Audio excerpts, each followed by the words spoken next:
নতুন বিয়ে করার পর। এই শুনছো, কি বলো? আব্বু আম্মু না শুক্রবারে আসবে। ও মা, শুক্রবার তো পরশুদিনই। তুমি আমাকে আগে জানাওনি কেন? আমার তো অনেক প্রিপারেশনের দরকার আছে না।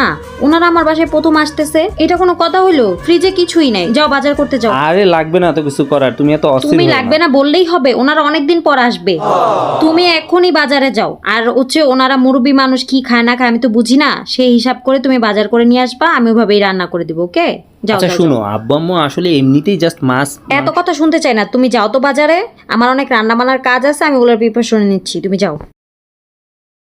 বিয়ের 5 বছর পরে। এই শুনো, আব্বু আম্মু আসবে কালকে, একটু কিছু রান্না বান্না করে রেখো, ঠিক আছে? 2 দিন পর পর তোমার বাপ মার আমার বাসায় আসলো। হ্যাঁ, আমি পাইছো 2 দিন পর পর, সেদিনও আসলো। আর আসলে তো যাওয়ার কোনো নামই নেই। 1 সপ্তাহ আগে বাইর হয় না বাসা থেকে। এভাবে করে ভালো লাগে না, এত রান্না বান্না করতে পারবো না। প্রতি বেলা বেলা নাস্তা রান্না, রাস্তা রান্না পারবো না। কি ধরনের কথা বলতেছো তুমি? তুমি